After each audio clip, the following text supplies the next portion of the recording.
영업인들을 위한 간추린 아침 뉴스입니다. 채널 구독, 알림 설정하시면 매일 소식 받아보실 수 있습니다. 뉴스뿐만 아니라 영업에 도움되는 다양한 정보를 볼 수 있습니다. 정치권에선 이른바 김건희 여사 라인에 대해 일곱간신이라는 자극적인 표현과 함께 대통령실 비서관과 행정관 7명 이름이 돌고 있습니다. 대통령실과 당사자들은 부인하고 있지만 이미 김 여사 라인에 둔 공방은 지지율과 여론의 부담 요소로 떠올랐습니다. 대통령실의 인적 쇄신을 요구한 국민의힘 한동훈 대표가 오늘은 이른바 김건희 여사 라인을 직접 겨냥하며 쇄신을 거듭 촉구했습니다. 대통령실은 최종 인사권자는 대통령이라며 비선 조직은 없다고 일축했습니다. 여야는 명태균 씨 등을 둘러싸고 공방을 이어갔습니다. 더불어민주당은 명 씨가 쏟아내는 의혹들에 윤석열 대통령이 직접 해명하라고 압박했고, 국민의힘은 민주당을 향해 도둑이 경찰을 괴롭히는 격이라고 맞받았습니다. 이진수 방송통신위원장이 헌법재판관 정국수 부족으로 자신의 탄핵 심판이 정지되는 것은 부당하다며 낸 가처분 신청이 받아들여졌습니다. 이로써 헌법재판관 3명이 퇴임한 뒤에도 심리는 이어지게 됐습니다. 지난 국민의힘 대선 경선, 당시 명태균 씨가 윤석열 대통령에게 유리하게 여론을 조작했다는 의혹을 홍준표 대구시장이 제기했습니다. 야당은 윤 대통령이 여론 조작을 안 했는지 밝히라고 압박했고, 여당에서도 명태균 방지법을 만들자는 의견이 나왔습니다.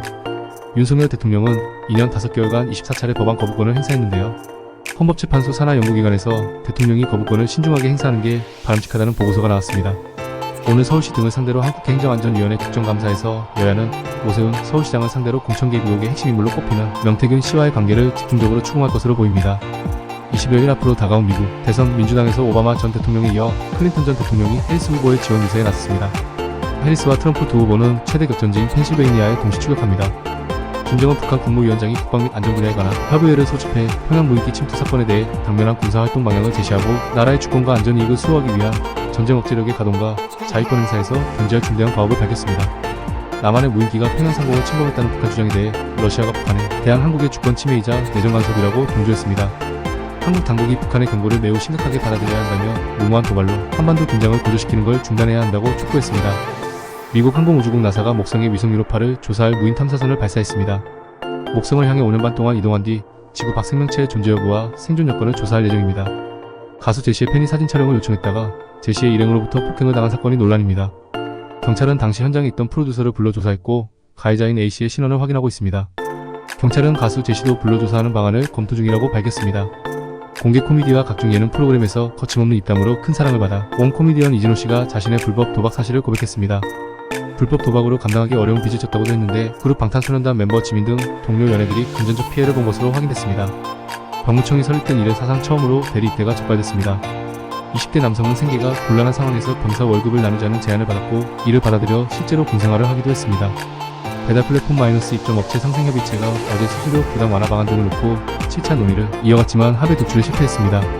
요구사항은 수수료 등 입점업체 부담 완화 방안 영수 중에 입점업체 부담 항목 표기 최대 후 요구 중단, 배달기사 위치정보 공유 등입니다. 직장을 그만두고 전업 유튜버가 된 사람들 가운데 일부는 1년에 300만원을 번 걸로 조사됐습니다.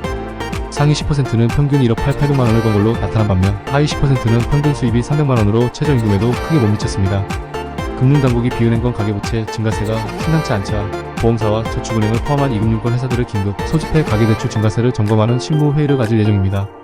미국을 비롯해 안정적인 흐름을 보이고 있는 주요 세계 증시와 달리 우리 국내 증시는 좀처럼 활력을 되찾지 못하는 모습입니다. 이렇다 보니 해외로 눈을 돌리는 투자자들이 늘고 있습니다. 일자리가 줄고 집값이 껑충 뛰면서 30대 남성층을 중심으로 캥거루족 비중이 커지고 있습니다. 통계청에 따르면 올 상반기 30대 남성의 그냥 쉬었음 인구는 18만 2천 명으로 지난 10년 이래 역대 최대인데요. 같은 기준 30대 여성의 1.6배 수준입니다. 국내 일부 대학원이 적극적인 중국인 유학생 유치로 학생 수는 늘었지만 자칫 학위 공장으로 전락할 수 있다는 우려가 나오고 있습니다. 교육부 통계에 따르면 올해 전체 외국인 박사과정생 가운데 중국인 1만 1,900여 명으로 전체의 65%를 차지했습니다. 딸 5명을 둔 소방관이 저출생 극복 공로를 인정받아 특별 승진했습니다. 5자녀 공무원 특진 전국에서 처음 있는 일입니다. 울산시는 울산중부소방서 유복 119 안전센터에서 근무하는 김주환 소방장을 소방위로 특별 승진시키고 모범 공무원증을 포상했습니다. 대구 남구의 대표축제였던 대구 헬로윈 축제가 6년 만에 역사 속으로 완전히 사라집니다. 2018년부터 개최한 헬로윈 축제는 2020년과 2021년에 코로나19로 취소됐다가 2022년에 재개됐지만, 당시 축제 첫날 이태원 참사가 발생하면서 바로 다음날 취소됐고, 참사 일주기인 작년에도 국민 정서와 지역 여론을 고려해 잠정 연기됐습니다. 한강 작가의 노벨문학상 수상을 계기로 작가의 소설이 원작인 영화도 재조명되고 있는데요. 한강 작가의 소설을 원작으로 한 영화 2편이 특별 상영됩니다. 한강 작가의 소설을 원작으로 한 영화 채식주의자와 흉터가 오는 17일부터 멀티플렉스 CGV에서 상영됩니다. 축구대표팀이 오늘 밤 용인에서 월드컵 아시아 예선 최대 고비로 꼽히는 이라크와 맞붙습니다. 이라크의 골드실에서 앞선 조 1위를 달리는 대표팀은 오늘 승리하며 월드컵 본선 직행에 유리한 고지를 점할 수 있습니다. 완연한 가을 날씨가 계속되는 가운데 남부지방을 중심으로 내리는 비는 오늘까지 이어집니다. 영남 해안에는 최대 100의 많은 비가 쏟아질 것으로 보여주기가 필요합니다. 수요일부터는 전국의 하늘이 다시 맑아지겠고 아침 저녁으로는 쌀쌀하고 낮 기온은 25도 안팎까지 오르며 1교차 큰 가을 날씨가 이어지겠습니다.